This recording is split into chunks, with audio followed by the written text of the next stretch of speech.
Cassette 2, Side 2. Now turn to Section 3 on page 94.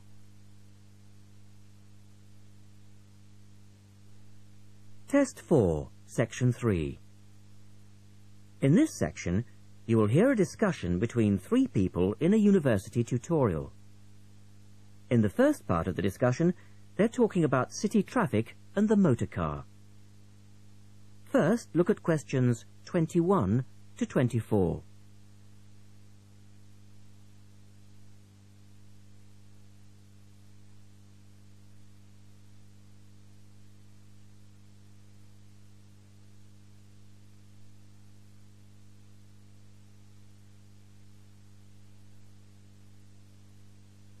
Now listen to the first part of the discussion and answer questions 21 to 24. We're very pleased to welcome Professor Isaac Nebworth to our tutorial group today. And he's come to share one of his pet passions with us, city traffic and our Western dependence on the motor car. I believe questions are quite welcome throughout. Thank you. Well, I know you're all very familiar with the superhighway here in Melbourne, but do superhighways automatically lead to super wealth, as our politicians would have us believe? I think not. Can you give us an example of what you mean exactly? Sure. Well, by continuing to encourage this dependence on the motor car, we simply create more congestion and more urban sprawl. And you can see that here in Melbourne, right under your nose. Excuse me, I would just like to say that I feel the sprawl is part of the city. The freeways mean people can enjoy the benefits of living away from the centre on larger blocks with gardens, but still be able to drive back into the city centre for work or entertainment. Well, I'm not convinced that people want to do that. And is our money being well spent? It may be okay for you now, but come back to me in 5 years' time. Let's take CityLink, for example, the new freeway here in Melbourne. Well, I use the freeway all the time. I think it's great. Ah, yes, but it cost $2 billion to build, and you could have gotten 10 times the value by putting the money into public transport. If you give the automobile road space, it will fill that space, and you'll soon find you'll be crawling along your CityLink. But surely you cannot simply blame the car. Some of the blame must rest with governments and city planners. Well, there is an argument, surely, that building good roads is actually beneficial because most new cars these days are highly efficient. They use far less petrol than in the past, and emissions of dangerous gases are low. Old, congested roads, on the other hand, encourage traffic to move slowly, and it's the stationary cars that cause the pollution and smog, whereas good roads increase traffic speeds and thus the amount of time cars are actually on the roads. Well, this is the old argument put forward by the road lobby, but for me it's clear-cut. Roads equal cars, which equals smog. Public transport is the way to go.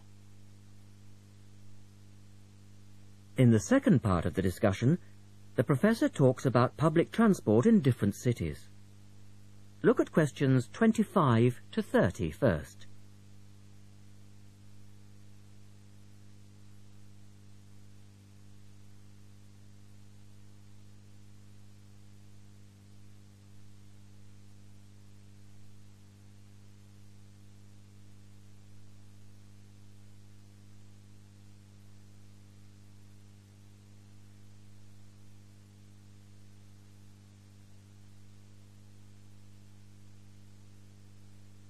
As you listen to the discussion, complete the questions about public transport.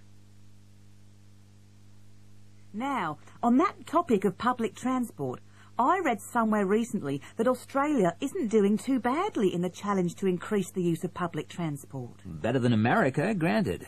But by comparison with Canada, it's not so good. For instance, if you compare Toronto with the U.S. metropolis of Detroit, only 160 kilometers away, in Detroit, only 1% of passenger travel is by public transport, whereas in Toronto it's 24%, which is considerably better than Sydney, which can only boast 16%. Well, I think it's encouraging that our least car-dependent city is actually our largest city. 16% of trips being taken on public transport in Sydney isn't too bad. But it's a long way behind Europe. Take both London and Paris, for instance, where 30% of all trips taken are on public transport. Well, they do both have an excellent underground system. And Frankfurt comes in higher still at 32%. I understand that they've been very successful in Copenhagen at ridding the city of the car. Can you tell us anything about that experiment? Yes, indeed. Copenhagen is a wonderful example of a city that has learned to live without the motor car. Back in the 1960s, they adopted a number of policies designed to draw people back into the city. For instance, they paid musicians and artists to perform in the streets. They also built cycle lanes, and now 30% of the inhabitants of Copenhagen use a bicycle to go to work. Sydney, by comparison, can only boast 1% of the population cycling to work. It could have something to do with all the hills? Then they banned cars from many parts of the city, and every year 3% of the city parking is removed. And by constantly reducing parking, they've created public spaces and clean air. Really? There are also freely available bicycles, which you can hire for practically nothing. And, of course, they have an excellent public transport system. Well, that's all very well for Copenhagen, but I'd just like to say that some cities are just too large for a decent public transport system to work well, particularly in areas with low population. Because if there aren't many people using the service, then they don't schedule enough buses or trains for that route. I accept that there's a vicious circle here, but people do need to support the system. And secondly, the whole process takes so long because usually you have to change. You know, from bus to train, that sort of thing. And that can be quite difficult. Ultimately, it's much easier to jump in your car. And often it turns out to be cheaper. Sure, but cheaper for whom? You or society? We have to work towards the ideal and not give in all the time because things are too difficult. Anyway, let's move on to some of the results of the survey, which I think you'll agree. That is the end of section 3. You now have half a minute to check your answers.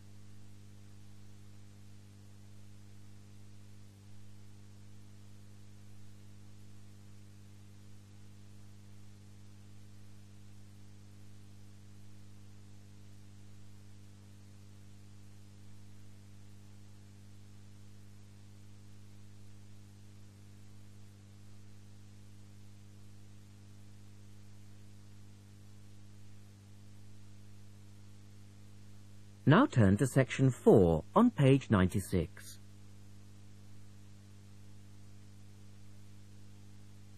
Test 4, section 4. You will hear a lecturer talking about food preservation. First, you have some time to look at questions 31 to 37.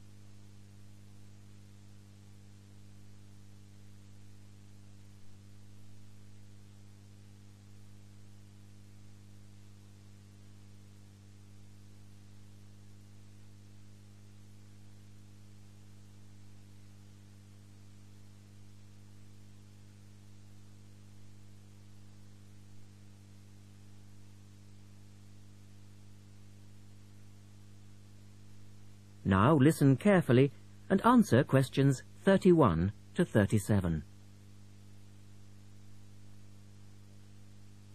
In today's lecture, I'd like to look at the topic of food preservation and start by asking the obvious question, why do we need to preserve food? Well, apart from keeping it fresh for our daily needs, many foods, such as fruit and vegetables, are only available at certain times of the year, so if we want to be able to eat these foods all year round, we need to preserve them.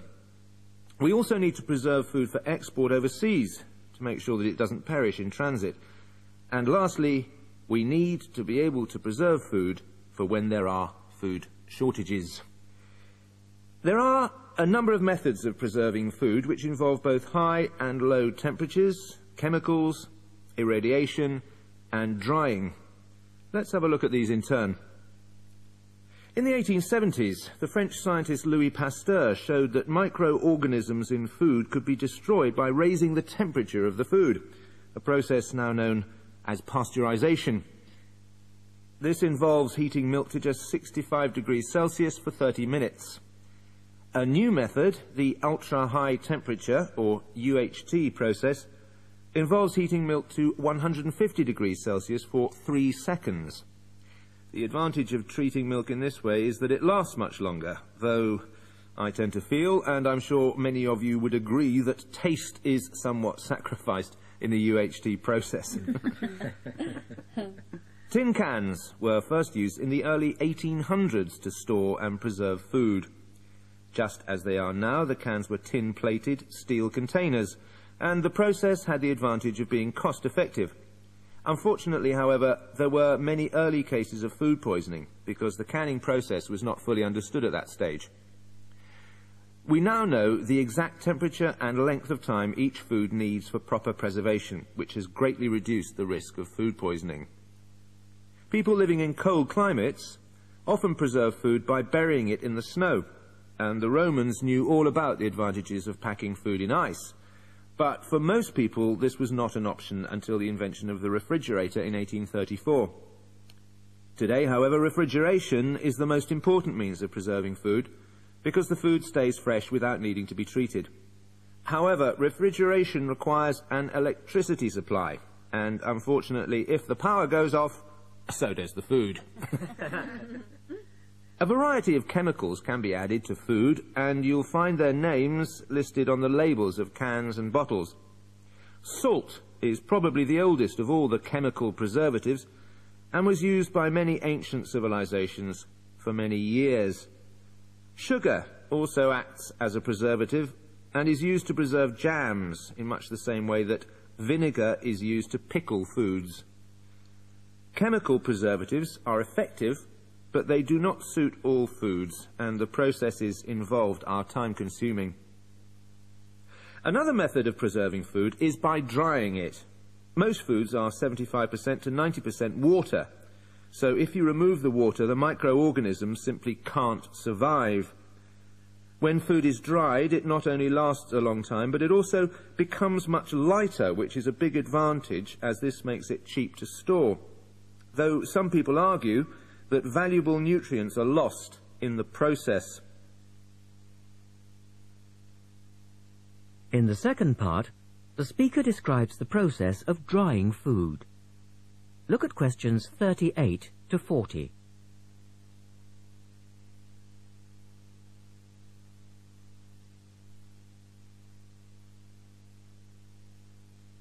Now listen carefully and label the diagram. Early methods for drying food involved cutting it into strips and hanging it in the sun or over fires. But there are now a number of more modern methods which involve the use of recent technology. One of these is known as roller drying, and it's a highly effective way of making dried foods from liquids, such as soup. Have a look at this diagram to see how it works. Well, first of all, the hot soup is poured in at one end here. The liquid spreads to form a thin layer on a heated belt. The liquid dries as it moves along. By the time it reaches the end of the belt, all the water has evaporated, leaving only dry powder. A blade then scrapes the dried material off the roller and captures it in powder form. All you have to do is add boiling water, and you have your hot soup back again, ready to drink. Another method is called freeze drying, and for those of you who still remember... That is the end of section 4. You now have half a minute to check your answers.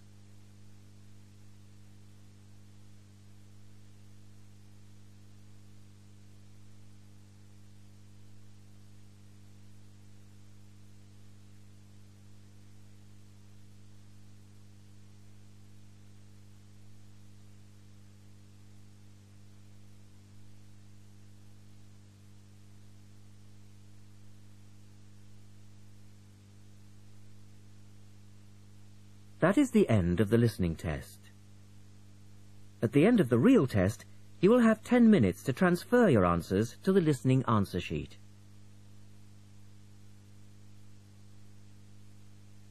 Test 5. You will hear a number of different recordings, and you will have to answer questions on what you hear. There will be time for you to read the instructions and questions, and you will have a chance to check your work. All the recordings will be played once only. The test is in 4 sections. Write all your answers in the listening question booklet. At the end of the real test, you will be given 10 minutes to transfer your answers to an answer sheet. Now turn to Test 5, Section 1, on page 112. Test 5, Section 1.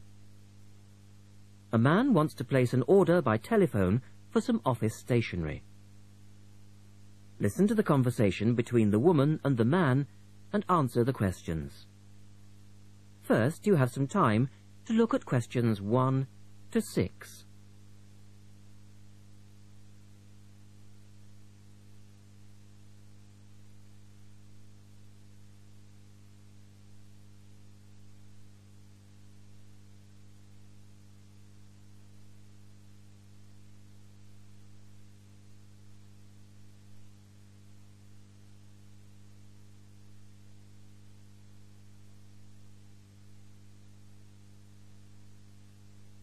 You will see that there is an example which has been done for you.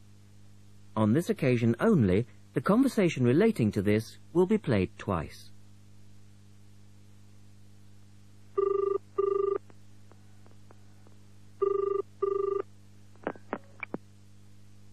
Thank you for calling Millennium Office Supplies.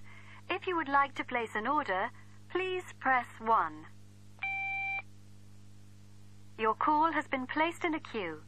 A customer service operator will be with you shortly.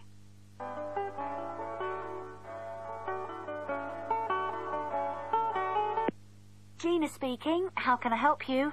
Oh, hello. I'd like to order some stationery, please. And who am I speaking to? John Carter.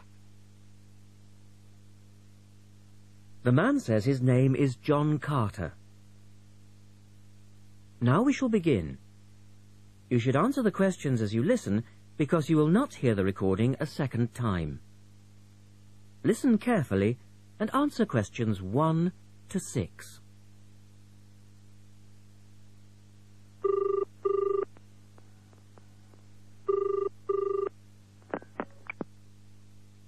Thank you for calling Millennium Office Supplies. If you would like to place an order, please press 1. Your call has been placed in a queue. A customer service operator will be with you shortly.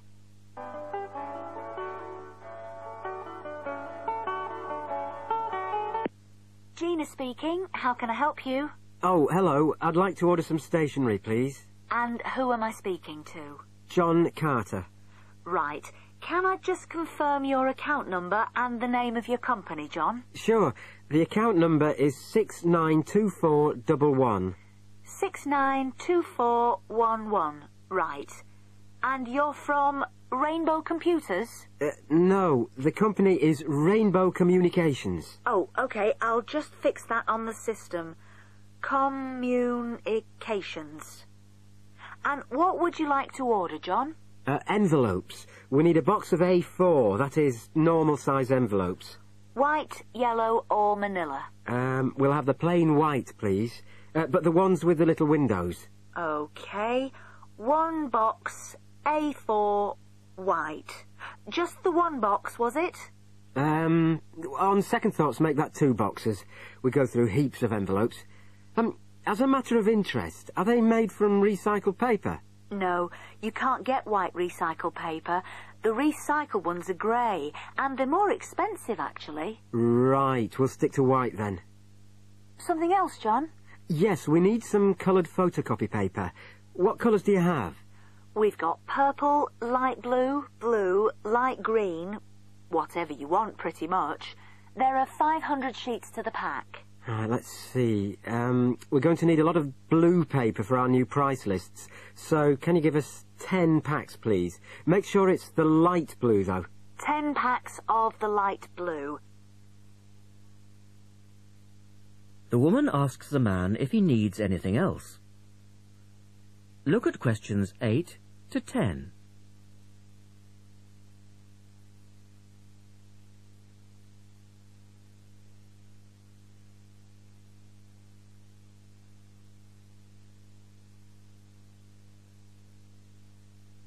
Now listen to their conversation and answer questions 8 to 10. Anything else that we can help you with? Let me think. What else do we need? I'm sure there was something else. Pens, paper clips, fax paper, computer supplies, office furniture? Oh yes, we need floppy disks. Do you have those nice coloured ones?